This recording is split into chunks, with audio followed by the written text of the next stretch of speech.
folks.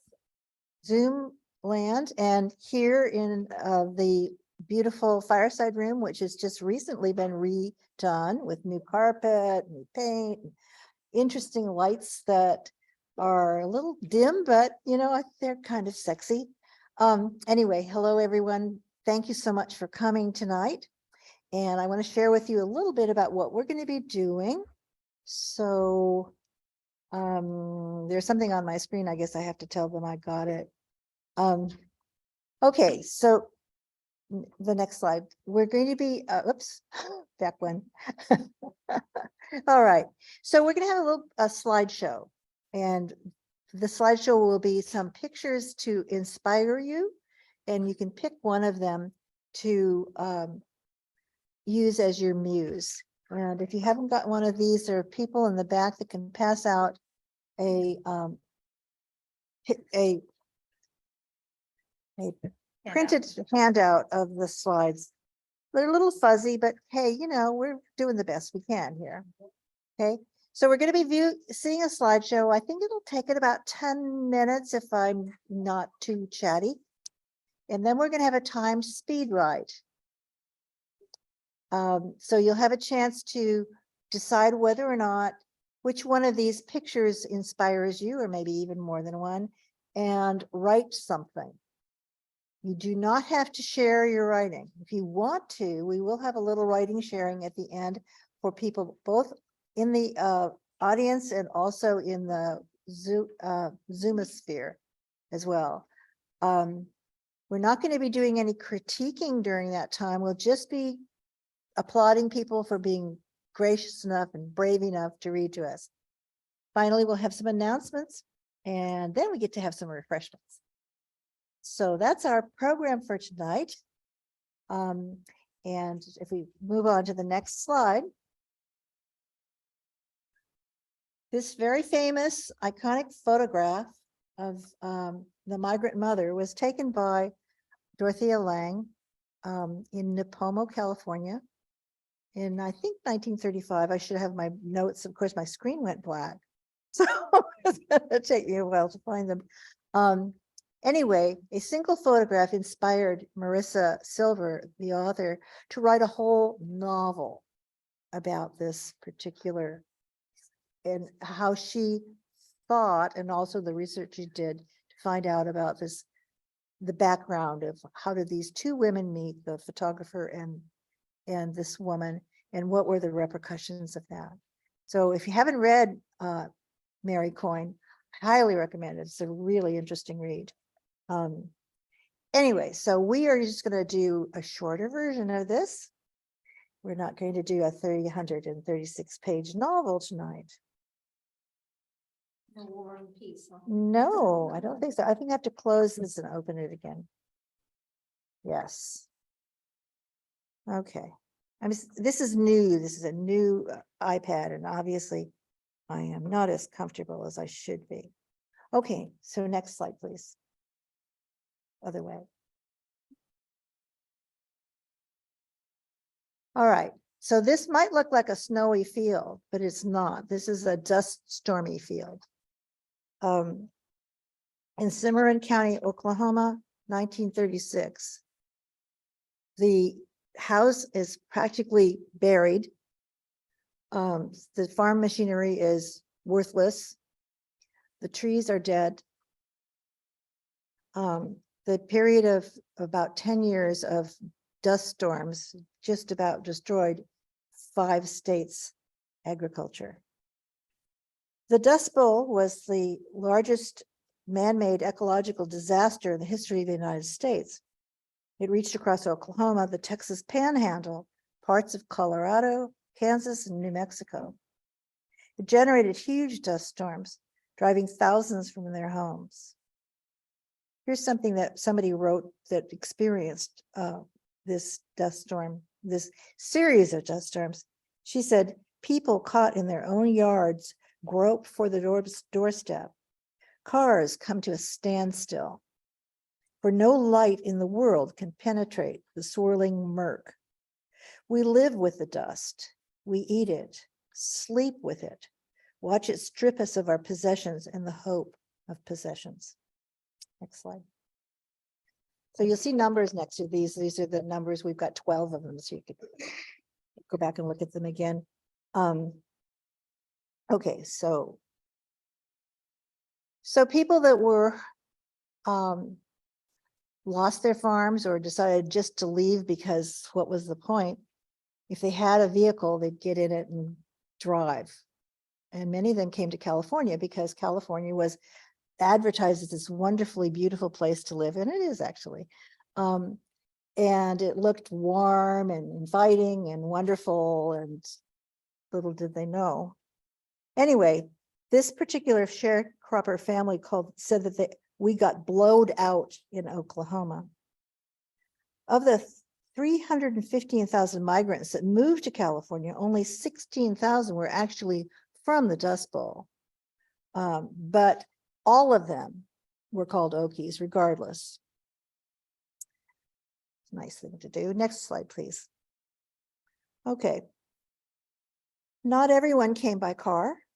Some walked, some hitchhiked. Some of them rode the rails, not by buying tickets, but jumping onto the moving trains. And sometimes they bribed railroad officials and workers to let them get their families into like a empty boxcar or something and come to California that way. So there were a lot of people that were considered hobos, but they really weren't. They were just trying to get here. Okay. When they got here, they found jobs sometimes as temporary laborers and had to move with the crops throughout the season. So they picked cotton in the San Joaquin Valley, grapes in Fresno, plums and apricots in Santa Clara, tomatoes, I didn't know tomatoes in Alameda, and lettuce in the Imperial Valley. Wages were terrible. Pea pickers made a penny a pound. Cotton pickers made 80 cents per 100 pounds of cotton. They worked from sunup to sundown, and they barely made enough to feed their families. Here's a picture. Oops, next slide. Sorry. Children worked as well in the fields. This young man is has a 10-foot long, it was called a cotton toe sack, and they put it around their neck or around their shoulders and then dragged it between the furrows. And as they filled it up, it got up to 90 to 150 pounds, depending on how much they could handle. Can you imagine dragging 150 pounds of cotton? It's a FedEx driver today. I'm sorry? It's a FedEx driver today. Oh, a FedEx driver. Well, you're right. Good point. Okay, so a full sack could weigh up to 90 to 150 pounds. At 3 cents a pound, each sack could bring in $2.70 to $4.50. Okay, next slide. They had to find places to live, and they sort of constructed whatever they could. This is a field worker's home on the edge of a frozen pea field in the Imperial Valley of California. And I want to read you something that Woody Guthrie wrote about these kinds of houses, because I thought he really did a good job. I can't do his accent, sorry.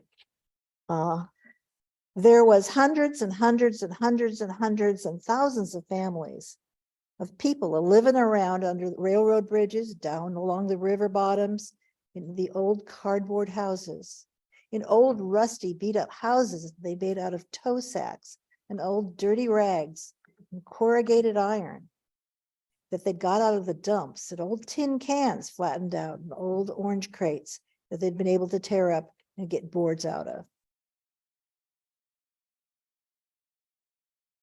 Okay, here's another home. Sorry, next slide. This is a pea pecker's tent,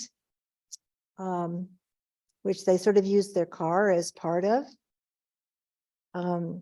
This is a field that was right next to where the migrant mother photograph was taken in Nipomo, California in 1936.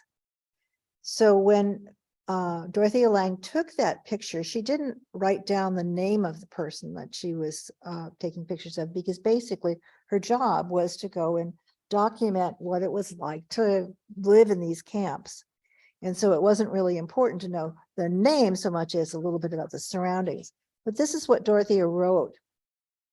She said that there were over 2,500 workers who arrived only to learn that there was no work because the peas had frozen. It was February of 1936. The entire pea crop was worthless. So she said, Dorothea Lange wrote, I did not ask her name or her history. She said they had been living on frozen vegetables from the surrounding fields and birds that the children killed. She had just sold the tires from under her car to buy food. Next slide, please.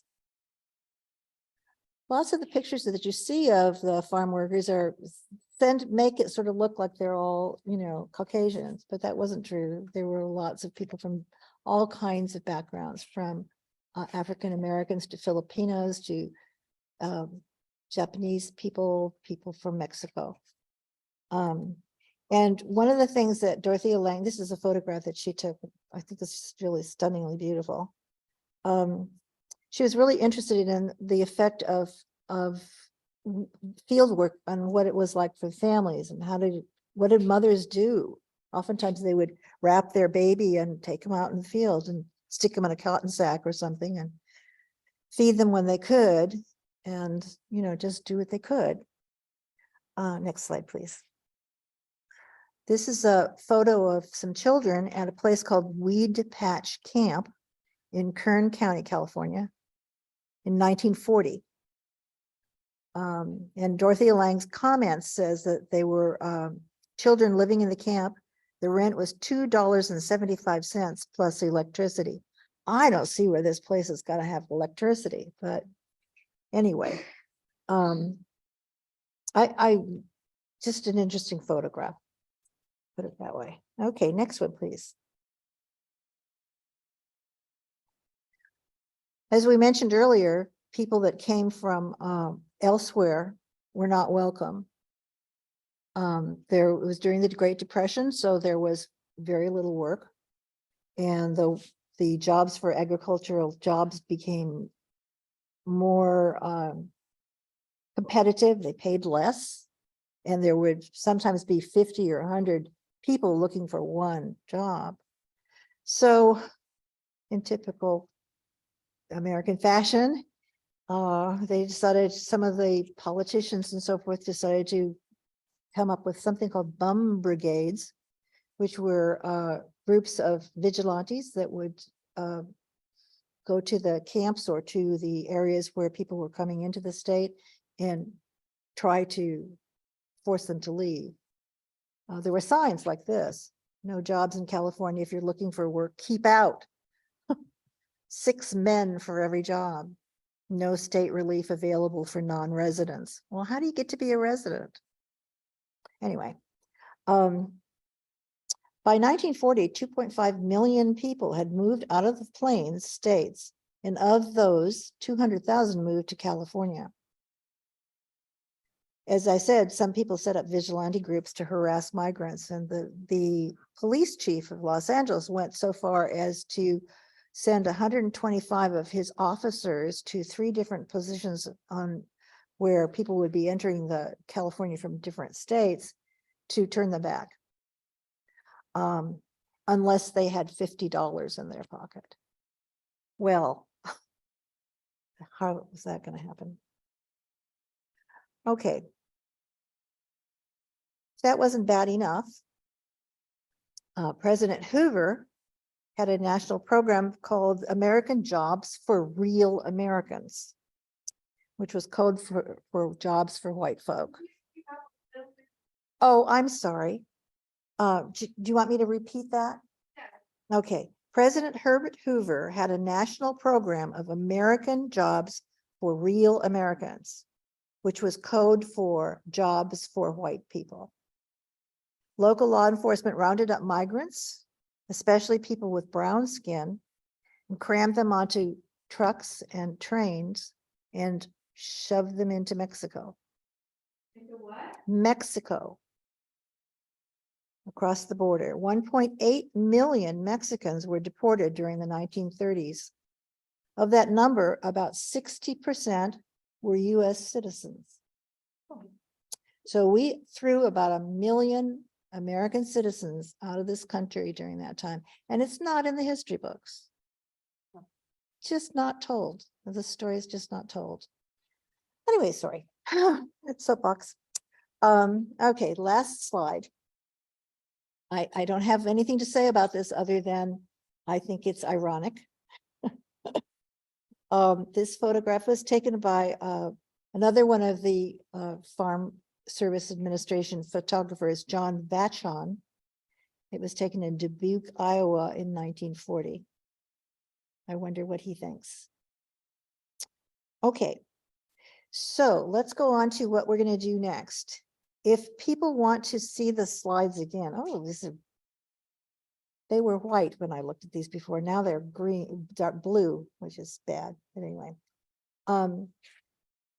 if you want to see the slides again, I had a link. It's not on that one.